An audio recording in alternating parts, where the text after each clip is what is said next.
할렐루야 감사합니다. 오후 창세기 강독, 오늘은 창세기 지난주에 이어서 41장 44절 맞죠? 그죠? 지난주 43절까지 했죠.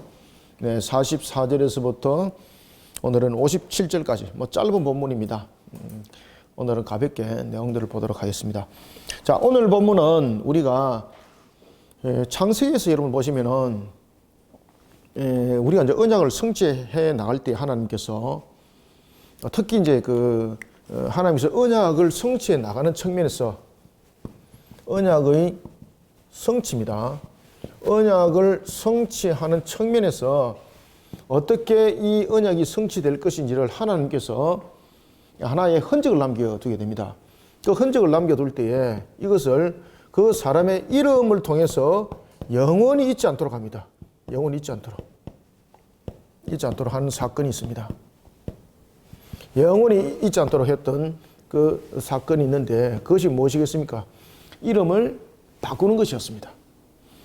고대 사회 속에서는 여러분들 이름이 굉장히 중요하죠. 고대 사회 속에서는 그 사람들의 이름 속에 신앙이 담겨 있다라고 말할 정도로 그 사람의 이름에 그 부모와 그 가정들의 그리고 그 시족 사회의 모습들이 무엇을 담고 있는가라는 것이 그 중심에 새기지기도 합니다. 이런 언약을 성취하는 측면에서 하나님께서 그 이름에 흔적을 남겨둡니다. 영원히 잊지 않도록 할 때에 대표적으로 이 이름이 변화됐던 3명의 남자들가 있습니다. 이자까지 합치면 총 몇 명입니까? 4명 있겠죠. 그래서 우리가 족장사회 속에서 창세기, 특히 이제 창세기에서 족장들, 그 족장들의 이름을 통해서 하나님께서 언약을 어떻게 성취할 것인지를 흔적을 남겨둔 이름이 있습니다. 그 대표적인 이름이 첫 번째가 누굽니까? 아브라함을 무엇이라고? 아브라함이라 했고, 두 번째는 아브라함이 그 아들 이삭을 낳고 이삭이 누구를 낳았어요? 에서와 야곱을 낳았죠. 그죠? 두 번째는 누구였습니까? 이삭이라고요? 야곱 이름을 무엇이라? 그렇죠. 이스라엘이라. 그 다음에 오늘 본문에 보면은 지금까지 아브라함과 야곱은 언약적 관점에서 아브라함, 이스라엘이라는 부분들이 하나님께서 그 이름을 바꾸게 하죠. 그때에 아브라함의 아내 이름은 무엇으로 바뀝니까?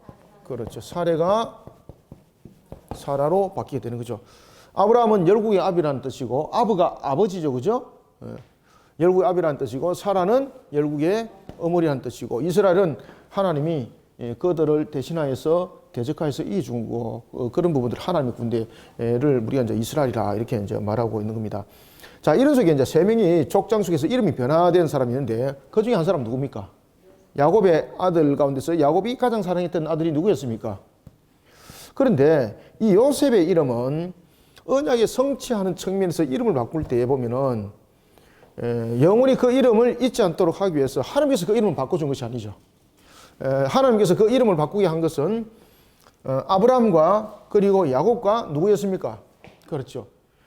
사례를 통해서 그 이름이 아브라함과 이스라엘과 그리고 사라라는 부분들을 통해서 3명의 이름이 요 속에서 등장하죠. 3명이, 그죠? 3명이 이 속에서 등장하는데, 언약의 성취적 측면에서 3명입니다.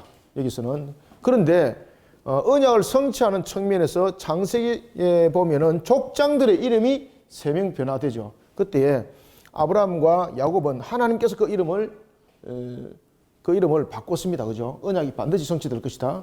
그리고 사라의 이름을 사라로 바꾸면서도 그 언약이 성취돼서 이야기를 했는데, 야곱은 하나님께서 그 이름을 바꿔준 것이 아니죠. 누가 이 이름을 명하게 되는 겁니까? 오늘 본문에 보면은 애굽 왕 바로가 그 이름을 무엇이라고 말합니까? 그렇죠. 사브낫 바네아.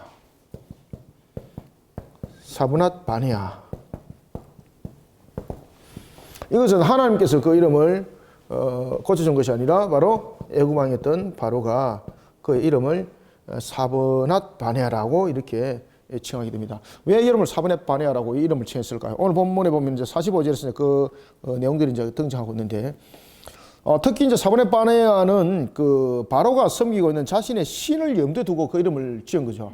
그죠? 이것은 이제 일반적으로 하나님께서 그 이름을 지은 것이 아니라 바로 자신이 섬기는 그 신을 염두에 두고 이 이름을 정하게 되는 겁니다. 그 이름을 정했던 가장 큰 이유는 바로가 속된 말로 이 요셉을 놓을 수가 없던 거죠. 그리고 이제 요셉에 대해서 그가 결혼을 시킬 때에 누구의 딸과 결혼을 시킵니까? 오늘 본문에 보면은 제사장 누구였죠? 보디베라. 50절 보십시오. 보디베라의 딸 누굽니까? 아스나. 보디베라의 딸. 보디베라의 딸 아스낫과 결혼하게 되는데, 여러분 이 아스낫의 이름이 이게 특징이 있습니다. 이 아스낫의 이름의 특징은 어떤 특징을 가지고 있을까요? 이 아스낫이라는 것은 여신 낫에 속한다라는 뜻입니다. 이게 굉장히 여러분들 이 우상적 조소를 많이 가지고 있죠. 그죠? 이거 아스낫이라는 것은 아버지의 보디베라가 누구라는 겁니까?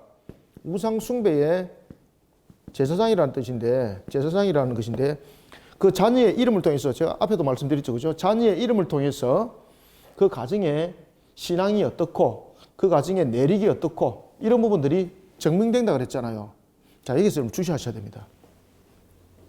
이 아스낫이라는 뜻은 나앗이라는 신이 있습니다. 애굽에 나앗이라는 신의 딸이라는 뜻이에요, 이게 아스낫. 그럼 여러분, 애굽에서 요셉이 지금 아스낫과 결혼했습니다. 요셉이 어떻게 되겠습니까? 지금 불신가정과 지금 결혼한 거잖아요. 불신가정과 결혼했는데 이 불신가정에 딸이 누구였습니까? 보디베라 제사장입니다. 그런데 이 제사장이 엄청나게 강력하죠. 자신의 딸의 이름을 이것은 나의 딸이 아니라 누구의 딸이다. 자신이 선배는 신의 딸이라는 거, 신의 딸. 그러면 이 여인은 쉽게 말하면 신에게 바쳐진 여인이라는 뜻이잖아요. 야, 이런 상태에서 여러분 결혼했습니다. 그럼 요셉은 어떻게 될까요?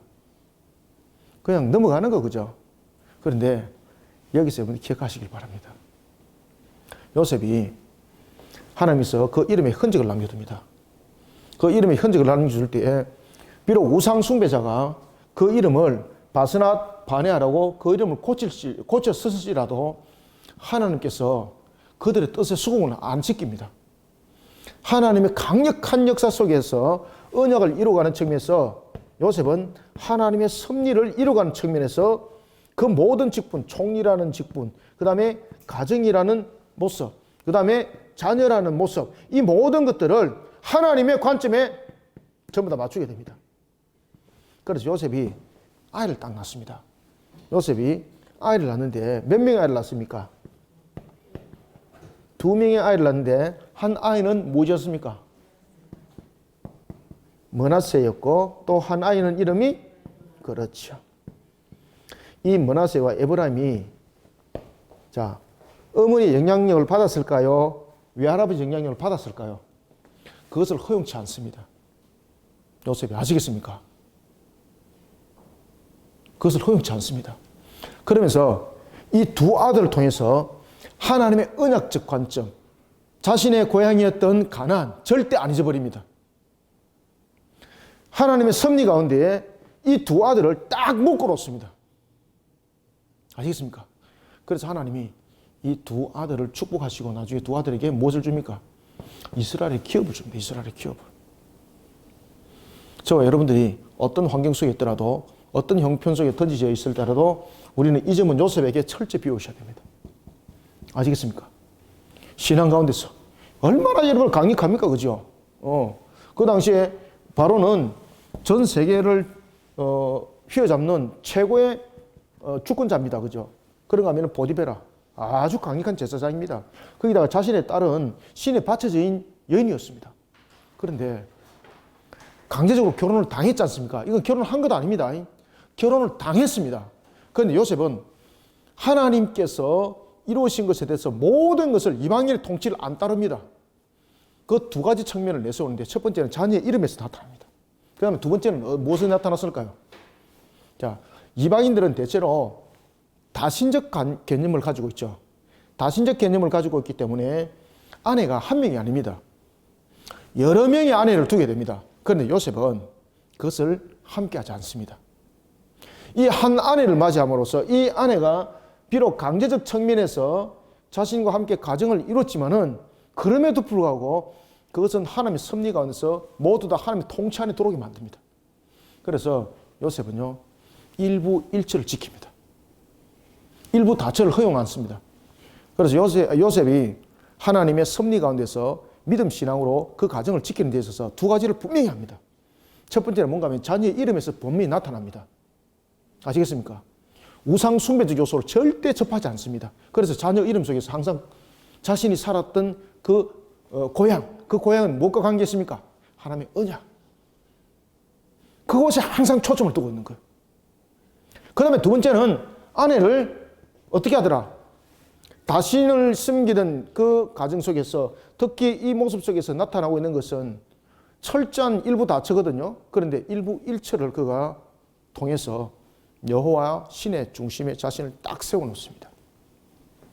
그래서 여러분들이 이 오늘 본문이 전체적으로 이 이름을 가지고 또 이 많은 이야기를 하고 있습니다. 그래서 이름을 열거해 내고 있는 이 과정 속에서 이런 부분들을 여러분 추적해 나가야 됩니다. 아시겠죠? 그죠? 이런 것을 이제 추적해 나가면서 하나님께서 요셉에게 어떻게 지혜 있게 하는가를 좀 잘 보셔야 되는 거예요. 우리가 믿음 신앙 속에서 달려가면 여러분들 요셉처럼 하나님께서 이렇게 지혜를 주시고 모든 것들을 이끌어 나가는데 우리 근본 또한 그런 신앙을 지켜나가는 관점 속에서 가정을 신앙으로 다스려야 되는 거예요. 여러분들 아시겠습니까? 가정을 신앙으로 다스릴 때에 여러분 아스낙 같은 경우는 자신의 남편이었던 요셉이 분명히 다른 첩을 두고 다른 아내를 두도 아무 불평할 수 없는 거죠. 그죠?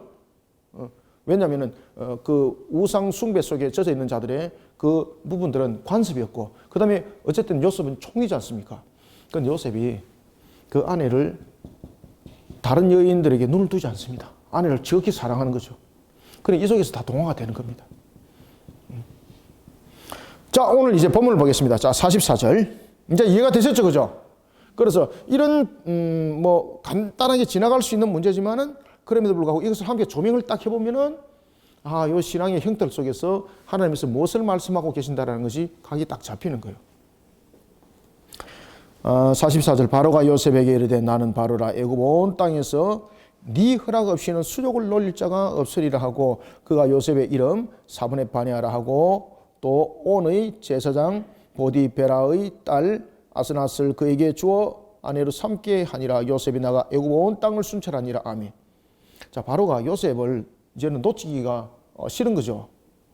요셉을 통해서 그 줬던 그 지혜는 대단한 것이죠.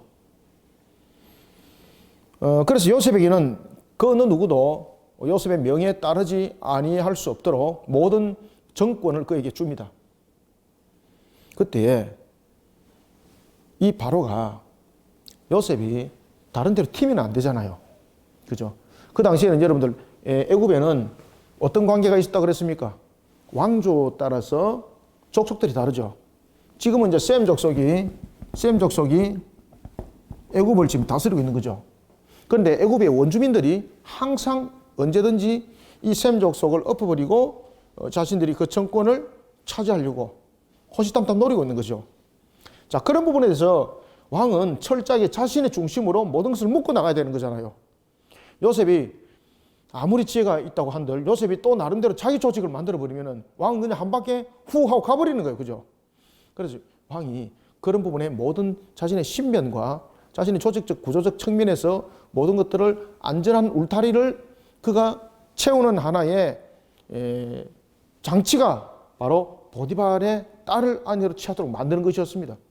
그죠? 그러면은 일정 부분에서 가정이라는 부분들이 자신을 벗어날 수 없는 거지 않습니까? 거기다가 또 자신이 섬기는 그 신의 울타리 속에 요셉을 가둬놓는 거잖아요. 그런데 요셉은 어떤 관계 속에서든 간에 하나님이 자신 앞에 항상 있다는 그 관점 속에서 사람 앞에서나 하나님 앞에서나 모든 부분들은 항상 정직하게 모든 것들을 그렇게 이끌어가는 측면이었습니다. 그래서 왕은 분명히 자신의 어떤 조직적 구조적 측면 그리고 요셉을 일정 부분 통제할 수 있는 그런 구조적 측면에서 그가 선택한 것이 가정이었습니다. 요셉에게 우상 숭배자의 가정, 그것도 강력한 보디베라 제사장의 딸로 그 가정을 세움으로 인해서 자신의 통제 속에 들어올 수 있다고 생각했습니다. 그런데 이 통제가 자신이 원하는 통제 속에 들어가는 것이 아니라 요셉이 하나님을 바라봤던 그 통제 속에 전부 다 봤습니다, 나중에. 그래서 여기서 이제 아스나핫이라는 것은 그 당시에 이제 그 섬기는 여신의 신이 나핫이었습니다. 아시겠죠, 그죠? 그래서 이제 보디발이 자신의 딸을 나핫이라는 신에게 이미 드릴 정도로 이 아이도 자라면서 그런 철저한 우상 숭배 속에 자라나는 거죠. 그런데 이 여인이 그 가정을 자신의 자녀들을 우상 숭배 속에 키우지 못합니다. 요셉이 철저히 여호와 신앙으로 키웁니다. 여호와 신앙으로. 대단하죠, 그죠? 철저히 여호와 신앙으로 딱 키워나갑니다. 자, 46절 봅시다. 요셉이 바로 왕 애굽왕 바로 앞에 설 때에 나이가 몇 살이라? 30세라. 자, 이때 이제 30세니까 요셉이 애굽에 팔려온 지 몇 년이 되었습니까? 13년. 그죠? 17에 이제 팔려왔으니까 13년이 될 때입니다. 30세라. 그가 바로 앞을 떠나 애굽 온 땅을 순찰하니라.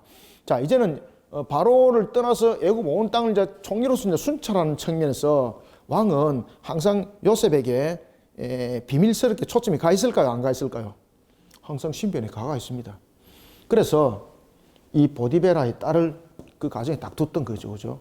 일종의 첩자도 되고 울타리도 되고 다방면적 측면이에요.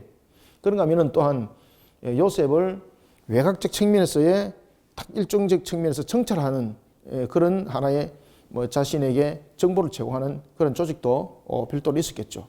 그러면서 요셉을 항상 관찰을 하는 거예요. 그런 관찰하면서 요셉에게 늘 들려왔던 이야기는 뭔가 하면은 정직합니다. 분명합니다. 이게 공통적으로 들려오는 거예요. 분명합니다. 정직합니다. 여러분들, 우리가 불신자 앞에서도 우리는 그리스도인들은 불신자가 있는 세상 속에서도 우리는 정직해야 됩니다. 여러분들 아시겠습니까? 그게 요셉 속에서 나타났습니다. 그래서 요셉 영향력이 온 애굽에 영향력을 끼치게 됩니다. 그 사람은 분명했습니다. 정직했습니다. 그래서 여러분 요셉의 특징이 뭔가 하면요, 요셉의 특징이 코람데오입니다. 코람데오. 아시겠습니까? 요셉의 특징이 무엇이라고요? 예, 이게 요셉의 특징입니다. 이게 요셉의 특징입니다. 우리가 하나님으로부터 쓰임 받을 때도 있고 세상으로부터도 쓰임 받을 때가 있지 않습니까? 그때 중심이 항상 코람데오가 되십시오. 그러면 하나님으로부터도 귀하게 쓰임 받고 세상 사람들로부터도 인정받습니다. 이게 성경에서 가장 대표적인 사람이 누구겠습니까?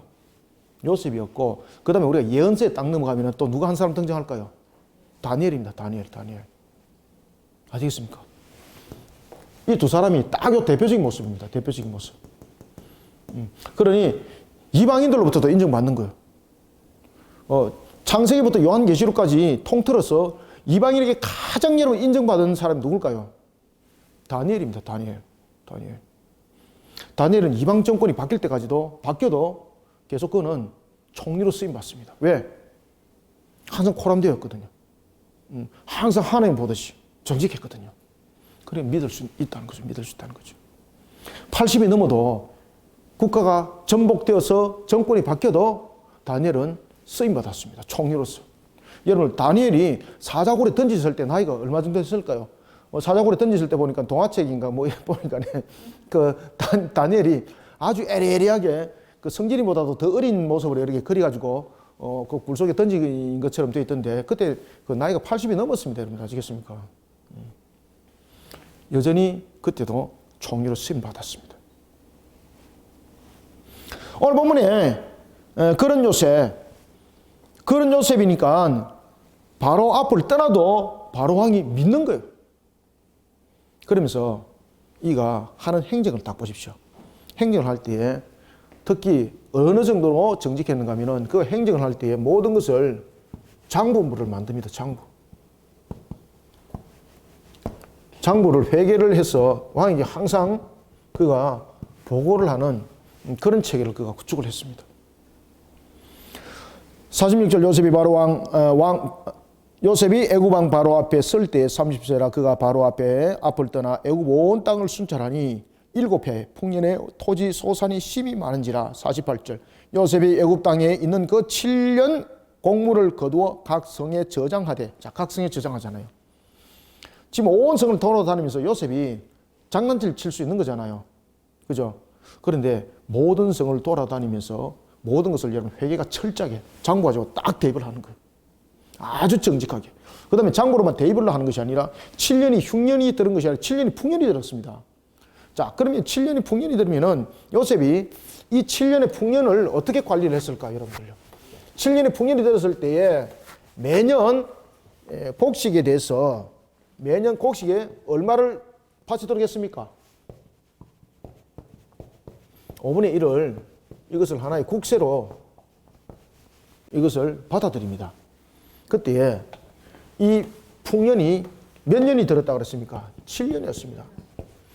이 7년 동안에 각 성읍에 곡식의 5분의 1을 국세를 거둬서 성읍의 창관에 넣어 놓습니다.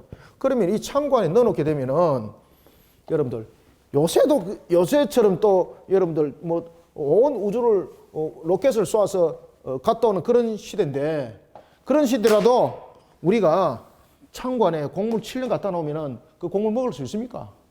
못 먹습니다. 우리나라에서 여러분 정부미 산 이유 아시죠? 정부미가 산 이유가 무엇입니까? 기름기가 쑥 빠지고 밥을 해 먹어도 버석버석하고 맛이 없으니까 정부미가 전부 다 싼 거죠. 요셉이 얼마큼 여러분 지혜가 있는가 하면은 그 당시에 창고라는 것은 지금의 창고와 또 다른 겁니다. 그런데 요셉이 하나님이 주는 지혜로서 모든 창고를 개조를 시킵니다. 어떻게 개조를 시키는가 하면은 이 7년을 가둬놓아도 곡식 썩지 않도록. 야, 여러분 이게 가능할까요, 이게?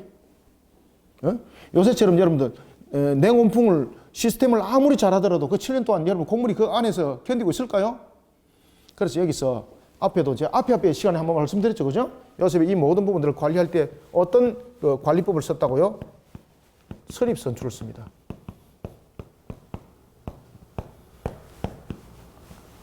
자, 요셉이 이 속에서 국세로서 그가 곡물의 5분의 1을 거둬들이게 됩니다. 그러면서 이것을 이제 각 성읍에 저장을 시켜 놓습니다. 그때 여러분들 요셉이 5분의 1이라는 것은 새로운 곡식에서 5분의 1이 아니라 전체적인 물량적 측면에서의 5분의 1이죠. 그죠? 자, 그러면은 요셉이 어떻게 선입선출을 하는가 하면은 그래서 장부 관리를 하는 겁니다. 요셉이.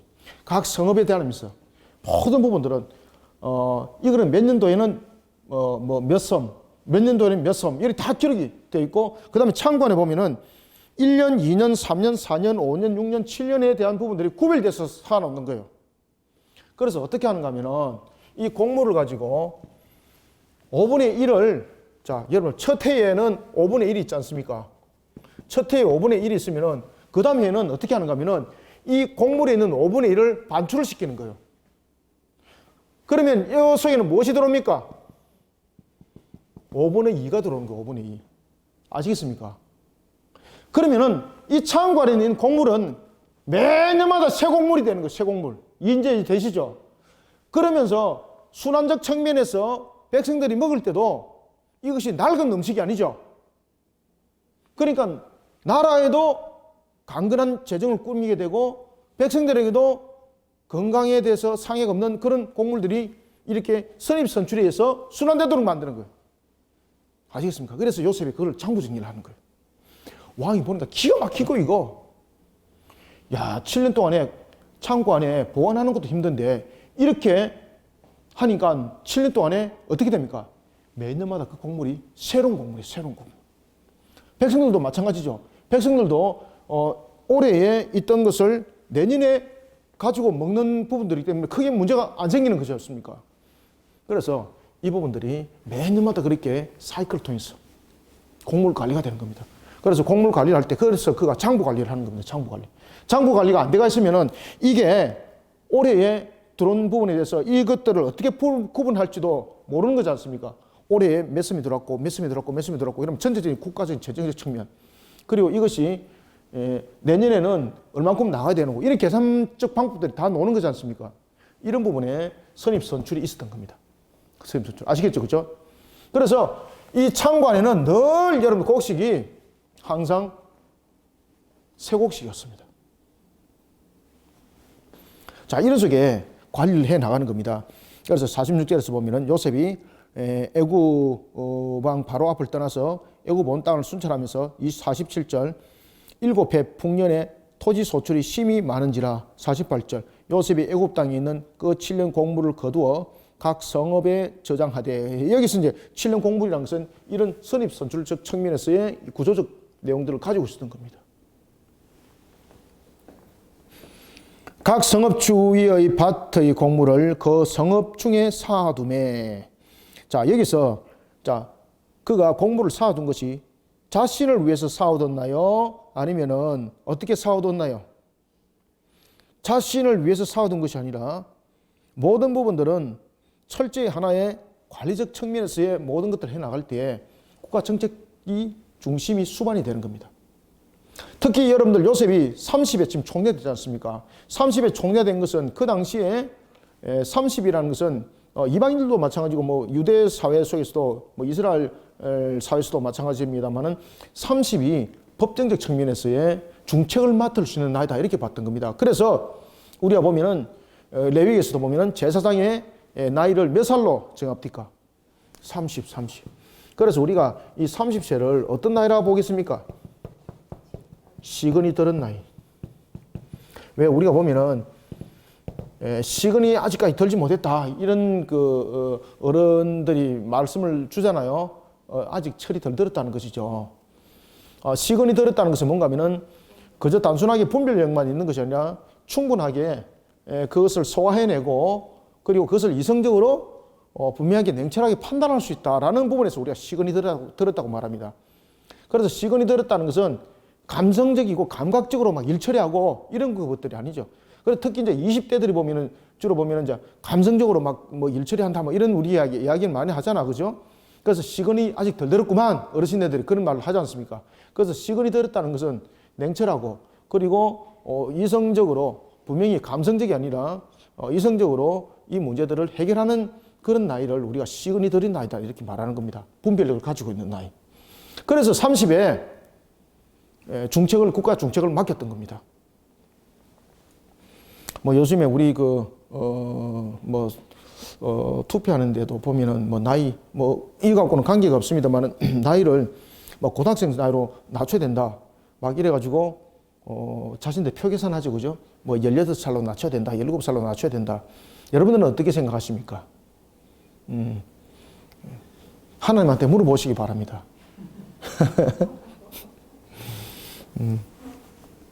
우리가 여러분들 분별력이 있어야 되고요. 참 시근이 든다는 것이 참 중요합니다. 시근이 든다는 것이 중요합니다. 그냥 여담으로 잠깐 말씀드렸습니다. 그래서 이제 이와 같이 49절에 보면은 쌓아둔 곡식이 모래같이 많아서 세기를 거쳤다는 것은 뭡니까?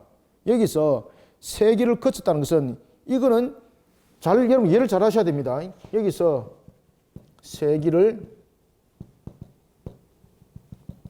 거쳤다는 것은 너무 많아가지고 이거 관리가 안 되겠더라 이 말인가요? 여기서 세기를 거쳤다는 것은 무엇입니까? 여기서 세기를 거쳤으니 그 수가 한이 없더라는 것은 관리하는 것을 포기했다는 것이 아닙니다. 여기서 그가 세웠다는 것은 장부 관리를 했다는 이야기입니다. 아시겠습니까? 여기서 세기를 했다는 것은 철저하게 장부 관리를 했다는 이야기입니다. 장부 관리. 그럼 이 말은 무슨 말인가 하면은 장부 관리가 안 될 정도로 풍성함을 이뤘다는 뜻입니다. 장부 관리를 포기했다는 뜻이 아닙니다. 이거는 비유적 측면에서 장부 관리를 못할 정도로 그렇게 풍성하게 풍년이 들었다는 이야기입니다. 그래서 여기서 핵심은 세기를 거쳤다는 것은 그가 회개 처리를 했다는 겁니다. 늘 철저하게 요셉이. 자, 이제 흉년이 들었습니다. 흉년이 들기 전에 요셉의 가정 속에 변화가 일어납니다. 그것은 무엇일까요? 요셉에게 두 아들이 태어나게 되는 겁니다. 요셉이 7년의 풍년이라는 그 속에 37세까지의 두 아들을 낳게 되는데 이 두 아들을 그가 낳으면서 항상 여러분들 보시면은 그 이름이 하나님과 언약이 관계가 맺혀 있는 늘 자신의 고향을 머릿속에 두고 그 아이들의 이름을 정하게 되는 것을 볼 수가 있습니다. 그런 요셉, 자신에게 맡겨진 일에 대해서 고람된 모습으로 항상 최선을 다했습니다. 사람 앞에서나 하나님 앞에서나 그는 늘 정직한 고람대오였습니다. 그러니 하나님으로부터도 인정받고 어디로부터도 인정받더라? 세상으로부터도 인정받더라. 그래서 우리는 여러분 그리스도인들은요 정직해야 돼요. 여러분들 아시겠습니까? 고람된 모습들로서 우리는 일들을 해나가야 되는 거예요. 어떤 직장 속에서든 간에 어떤 관계 속에서든 간에 그런 요셉, 그런 요셉이 두 아이를 낳습니다. 자, 50절. 흉년이 들기 전에 요셉에게 두 아들이 나되 곧 온의 제사장 보디베라의 딸 아스낫이 그에게 낳은지라. 여러분들, 요셉은 자신의 지위를 이용하지 않았죠. 하나님 말씀대로 지금 일부 일주 속에서 가정을 이끌어왔죠. 그러면서 그 영향력이 누구에게 끼쳤습니까? 자신의 아내까지 영향력을 이제 끼치는 겁니다. 자신의 아내까지. 자, 특히 그가 하나님께서 보시면은 흉년이 될 때에 자녀를 출산하지 않습니다. 풍년 때에 자녀를 출산하게 하십니다. 이것은 하나님께서 요셉의 두 자녀를 축복했다는 겁니다. 아시겠습니까? 요셉의 두 자녀를 축복했다는 겁니다. 그런 요셉이 두 자녀의 이름을 짓는 것을 한번 보세요. 자, 51절. 요셉이 그의 장남의 이름을 무엇이라 지었더라? 그렇죠. 여기 있네요. 므낫세. 예, 므낫세라 지었더라. 자, 므낫세라 이름 지었는데 이 므낫세라는 이름은 무엇입니까? 하나님이라는 것이죠. 하나님이 내게 내 모든 고난과 내 아버지의 온 집의 일을 잊어버리게 할 정도로 기쁘게 해줬다는 겁니다. 그래서 므낫세라는 것은 잊어버린다는 거죠. 잊어버린다. 여기서 잊어버린다는 것은 자신의 가정을 잃어버렸다는 것이 아니고 하나님을 잊어버렸다는 것이 아니죠. 여기서 므낫세 뜻에는 무엇이 있습니까? 하나님과 자신의 고향이 늘 있었던 거예요. 고향을 잃어버릴 정도로, 고향에 대한 그리움을 잊어버릴 정도로 하나님이 우리 가정을 축복했다는 거예요. 하나님이 우리 가정을. 아시겠습니까? 이 속에 우상 숭배가 있나요? 전부 다 하나님의 중심이 하나님 중심. 고향을 잊어버릴 정도로 하나님이 우리 가정을 이렇게 축복했습니다. 그 속에는 여러분 고향에 대한 생각이 있을까 없을까요? 늘 여전히 있는 겁니다. 늘 여전히 있기 때문에 하나님이 나를 이렇게 위로했다는 것입니다. 위로했다. 그건 늘 고향이라는 개념 속에서 떨어질 안 했던 거예요.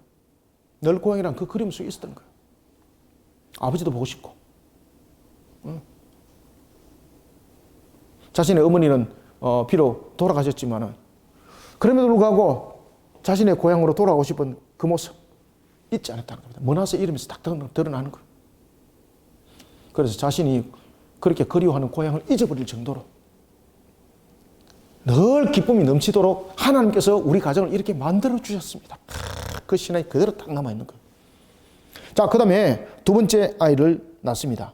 차남의 이름은 무엇이라? 그렇죠. 에브라임. 자, 여기서 이제 하나님께서 이 에브라임의 이름에 대해서 또 이야기를 합니다. 자, 에브라임의 뜻은 무엇입니까? 누가? 하나님이 나의 수고. 자, 에브라임이라 하였으니 하나님이 나를 내가 수고한 땅에서 번성하게 하셨다 함이더라. 에브라임은 무엇하게 하셨다? 그렇죠. 번성하게 하셨다. 누가? 자, 여기서 둘 다 여기서 관점이 누굽니까? 그렇죠. 여기 전부 다 관점이 하나님입니다. 하나님. 하나님이 내가 늘 고향을 그리워하고 있었는데 고향에 그리워하는 것보다도 고향의 그리움을 잊어버릴 정도로 우리 가정을 축복했습니다. 이 뜻입니다. 그럼 고향을 잊어버렸다는 뜻 아닙니다. 그만큼 위로를 받았다는 거예요. 그런가 하면은 누가 우리 가정을 번성하게 하셨다? 여러분들 요셉이 이 정도 되면은 일반 사람 같으면은 우상 숭배 속에 젖을 확률이 굉장히 많죠. 그죠? 세속적으로 넘어갈 확률도 굉장히 많죠. 요셉이 안 흔들려. 그래서 요셉의 신앙이 대표적인 아까 여기 지었죠, 그죠? 고람데오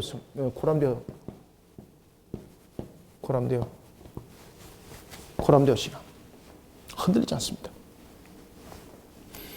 차남의 이름을 에브라임이라 하였으니 하나님이 나를 내가 수고한 땅에서 번성하게 하셨다 함이었더라.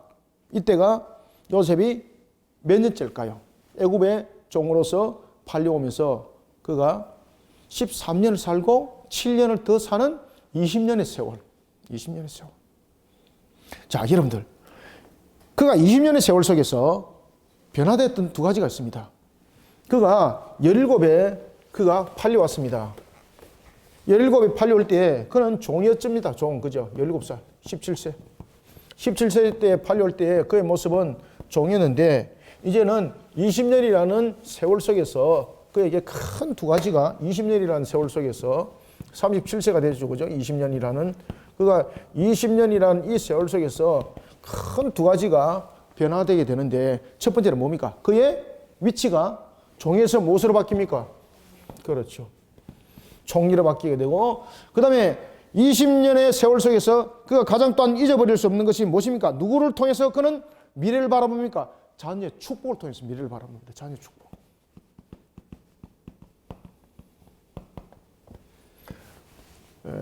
17세 총리가 아니라 종으로 되었을 때와 그리고 이제 37세라는 20년의 이 세월 속에서 그는 총리로서 그 다음에 자녀의 축복으로서 그는 하나님의 섭리를 보게 되고 그리고 또한 하나님이 자신을 얼마큼 우리 가정을 복되하는지를 그는 보게 되면서 그 중심에 반드시 세워집니다.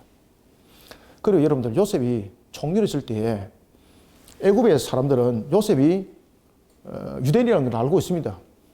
그리고 그가 여호와 신을 섬기고 있다는 것을 여전히 알고 있습니다. 그런데 요셉이 여호와 신을 버렸을까 안 버렸을까요? 절대로 안 버립니다. 절대로. 이미 왕도 알고 있습니다. 그가 분명히 애굽에 섬기고 있는 신과 다르다는 것도 알고 있습니다. 그래서 왕은 어쨌든 간에 요셉을 동화시키려고 보디바라의 딸을 통해서 결혼을 시켰습니다. 그런데 요셉이 동화됐나 동화 안 됐나요? 동화 안 되는 거예요. 나중에 보면은 요셉이 그렇게 흔들리지 않는 그런 신앙 속에 갔을 때에 자신의 아버지와 자신의 형제들이 애굽에 들어오지 않습니까? 세겜 땅에 거하지 않습니까? 그리고 아버지가 돌아가실 때에 그 아버지를 마치 왕의 장례식처럼 베푸는 거예요. 그리고 언약의 땅으로 아버지 뼈가 옮겨지도록 그것도 허락함이 되는 거예요. 여러분들, 우리가요, 신앙적 측면에서는 요셉을 잘 배우셔야 됩니다, 여러분들요. 이 오직 흔들리지 않는 코람되어 신앙들을 가지고 있으니까 하나님으로부터만 인정받는 것이 아니라 여러분 세속 속에서도 여러분 인정받고 그들이 여호와 신앙을 인정을 합니다. 여호와 신앙을. 짓밟지를 못하는 겁니다. 왜? 두려웠어. 얼마큼 하나님이 요셉을 통해서 축복하는가를 다 지금 보고 있는 거거든요. 그래서 우리가 세상을 살아갈 때 세속 속에 절대 동화시키지 마십시오. 여러분들이 정말 정직하게 신앙 가운데 살아가다가 여러분들이 만들어 놓은 그 풍성함을 보고 그들은 여러분들을 두려워하게 됩니다. 그런데 편법 치고 사기 치고 불법하고 이러면요, 아이고 저럴 줄 알았다. 짓밟힙니다. 나중에. 절대 그러면 안 됩니다. 아시겠죠? 그래서 우리가 이 장세를 통해서 요셉을 조명을 잘 하면은요, 아하, 우리가 이런 불신세계에서도 이렇게 신앙하면은 하나님의 역사가 일어나구나라는 것을 우리가 볼 수 있어요, 여러분들. 그럼에도 불구하고 그는 여전히 여러분들 하나님을 잊어버리지 않았더라. 세상 속에서 얻을 수 있는 거 다 얻었는데도 하나님을 잊지 않더라. 하나님을 향한 그리움, 하나님의 나라에 대한 그리움 잊지를 않더라. 하나님께서 나를 이렇게 번성하게 하셨습니다 라는 하나님을 향한 흔들리지 않는 신앙. 그래서 그 이름을 에브라임이라 라고 말합니다. 53절. 애굽 땅에 이제 7해 풍년이 지나고 이제 무엇이 접하게 됐습니까? 그렇죠. 흉년이 접하게 됐습니다. 그 흉년이 얼마나 극심한지 앞에 일어났던 7년의 풍년을 다 잡아먹을 정도였습니다. 만약에 요셉이 애굽에서 선입선출법에 의해서 만약에 곡식을 저장을 안 했다면 곡식은 7년 정도의 물량이 그대로 있습니다. 그런데 이 안에 있는 건 다 썩은 물량이 되는 겁니다. 지금 이해되고 있죠? 53절부터 봅시다. 애굽 땅에 7해 풍년이 거치고 요셉의 말과 같이 7해 흉년이 들기 시작하며 각국에는 기근이 있으나 애굽 온 땅에는 먹을 것이 있더니 애굽에도 기근이 있었죠. 그런데 애굽에는 먹을 것이 있다는 거죠. 여기서 각국이라는 것은 그 당시에 고대 근동의 전역에 지금 강력한 기근이 임했다는 겁니다. 그래서 이 기근의 영향력에 가나안까지 영향이 끼치는 거예요. 이게.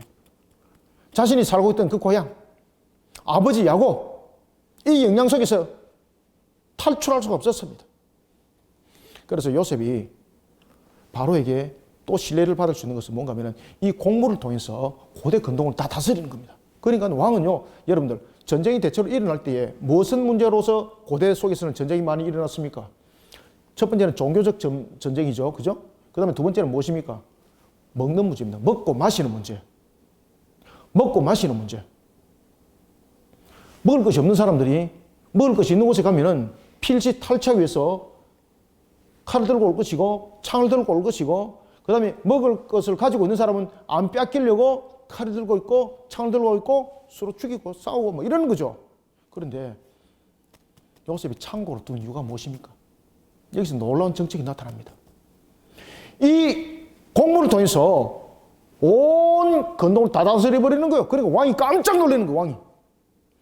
앞에도 제가 말씀드렸던 것처럼 애굽에는 원주민의 족속들이 있었고 그리고 혈통이 다른 족속들이 순간순간에 이 부분들이 왕족이 바뀐다 그랬죠. 지금 이제 제12왕조. 애굽의 제18왕조가 이랬을 때 애굽의 18왕조 강력한 왕조 들었을 때는 애굽의 원주민 왕족이었거든요. 지금 여기는 셈 족속이란 말이에요. 자기가. 그랬을 때 어디든지 원주민에 의해서 자신의 왕권이 탈취당할 수도 있는 거지 않습니까? 특히 기근 문제. 그런데 여기서 이제 강력한 다스림이 먹는 것으로 다스리는데 어떻게 다스리는가 하면은 싸우지 않습니다. 창고를 열어가지고 베풉니다. 베풉니다. 그래. 당신도 외국에서 왔어? 그래. 그러면은 정당한 것을 가지고 오면은 곡물을 주겠다는 거죠. 아시겠습니까? 정당한 것을 가지고 오면은 곡물로서 바꿔줬습니다. 그러니까 이것이 근동을 전체를 다스리는 거예요. 야, 애굽에 가면은 이방인들이지만은 우리에게 먹을 것을 주더라. 그래서 왕에게는 이 기근이 더욱더 자신의 국고를 튼튼하게 만드는 계기가 되었고, 그죠? 국고를 더욱더 튼튼한 계기가 만들었고, 그 다음에 국토의 땅이 더욱더 넓어지는 계기가 바로 이 기근이었습니다. 그러니까 왕이 탐복을 하는 거예요. 탐복을 하는 거. 보통 때 같으면 기근 같으면 분명히 반란이 일어납니다. 침략 전쟁이 일어나고 난리가 납니다. 그런데 온 근동이 평강이 있는 거예요. 평강. 전부 다 애굽의 다스림 안에 다 들어오는 거예요. 어떻게 해서? 이런 창고 관리 속에서 또한 배품이 있는 거예요. 그러면서 정당한 부분에 대해서 그냥 주는 것이 아니라 정당한 요구를 먹을 것이 없다. 가진 것이 없다. 그럼 나중에는 무엇을 가져왔습니까? 땅을 기부를 하는데 땅을 주는데 땅을 그냥 뺏어가지 않습니다. 이제 다음 주에 이제 보겠습니다만은 땅을 그냥 뺏어가는 것이 아니라 땅을 받아가지고 그 땅을 그들에게 어떻게 하죠? 그렇죠. 대여를 해줍니다. 대여. 대여를 해주면서 충분하게 먹고 살 수 있도록 배려를 해줍니다. 대여를 하면서 배려를 합니다. 그러니까 싸움이 있답다. 싸움이 날 일이 없는 거예요. 싸움이 날 일이 없는 거예요. 그러면서 왕의 국토는 더욱더 넓어지고 국고는 더욱더 많아지니까 왕이 얼마나 기쁘겠습니까? 이 모든 부분들이 코람되어 있어 놓은 겁니다. 코람되어. 요셉의 말과 같이 7해 흉년이 들기 시작하며 각국에는 기근이 있으나 애굽 온 땅에는 먹을 것이 있더니 애굽 온 땅이 굶주림에 백성이 바로에게 부르짖어 양식을 구하는지라 바로가 애굽 모든 백성에게 이르되 요셉에게 가서 그가 너에게 이르는 대로 하라 하시니라. 아멘. 바로는 식량 판매에 대해서 자신이 재량을 발휘 안 하죠. 요셉에게 모든 재량권을 넘겼던 거예요. 야, 요셉에게 맡기면 분명하다 이거. 자신이 잘못하게 되면 편파가 돼가지고 어떤 일들이 나겠습니까? 내란이 일어나는 겁니다. 내란. 왜? 왕이 나에게는 5을 줬는데 너는 얼마 받았냐? 나는 하나밖에 안 받았어. 나는 2밖에 안 받았어. 편파가 생기게 되는 거죠. 그러면 무엇이 생깁니까? 필시 왕을 대적하는 세력들이 분쟁이 일어나게 되어 있었습니다. 그래서 왕이 이 부분을 전부 다 누구의 이름합니까? 그렇죠. 요셉의 이름하는 거예요. 요셉에게. 그래서 왕이 살아나는 겁니다. 56절 온 집안에 기근이 있음에 요셉이 모든 창고를 열어. 그죠? 모든 창고를 어떻게 했더라? 일반적으로 여러분 이렇게 기근이 나면은 일반적 상식으로는 창고를 열니까 닫습니까? 왜 닫죠? 침략자들이 많기 때문에. 그런데 요셉은 창고를 다 열어버려요. 그런데 창고를 열 때에 어떻게 엽니까? 그냥 알아서 가져가세요. 무료 배급합니다. 이게 아니죠. 그렇죠. 정당한 요구를 합니다. 정당한. 그래서 정당성이 성립되게 만드는 겁니다. 그래서 처음에는 화폐 기준으로서 그 내용들을 받았고, 두 번째는 다른 대체적인 물량적 측면에서 받았고, 그 다음에는 안 되면은 무엇으로 또 받았습니까? 그렇죠. 그래서 이 부분들은 땅이라는 것은 우리의 기감이도 되지만 땅이 없으면은 다음에 또 문제가 생기잖아요. 그래서 나중에 그가 땅을 어떻게 합니까? 대여를 합니다. 대여. 그러면서 이 땅은 왕의 땅이 되면서 그들이 사는 또한 땅이 되고, 그래서 전체가 고대 근동이 전체가 이제 애굽의 다스림 안에 들어가게 만드는 역사가 여기서 일어나는 겁니다. 자, 그것은 이제 다음 주에 우리가 이제 계속해서 보도록 하겠습니다. 그래서 이제 뒤에 이제 가면은 최초로 이제 애굽에 도량형이 만들어집니다. 청량법, 뭐 무게, 뭐 단위, 뭐 이런 것들이 요셉에 의해서 철저하게 이제 관리가 되는 겁니다. 자, 56절, 온 지면에 기근이 있음에 요셉이 모든 창고를 열고 애굽 백성에게 팔세 애굽 땅에 기근이 심하며 각국 백성도 양식을 사러 애굽으로 들어와 요셉이 이르렀더니 기근이 온 세상에 심함이었더라. 아멘. 자, 이런 속에 분명히 권력적 다툼이 생길 수밖에 없었고 전쟁이 생길 수밖에 없었지만은 요셉의 이런 지혜로움을 통해서 전쟁이 없어집니다. 분명히 기근이 있었는데 전쟁이 없습니다. 오히려 평안이 있고, 그리고 또한 애굽은 그 기근으로 인해서 나라가 힘들어지는 것이 아니라 더욱더 강력해집니다. 전체가 왕의 보호 속에 들어오게 되는 겁니다. 자, 오늘 우리는 이제 41장을 통해서 이러한 내용들을 봐왔습니다. 그리고 이제 42장에서 계속해서 이 내용들을 다시 한 번 더 조명해서 보도록 하겠습니다.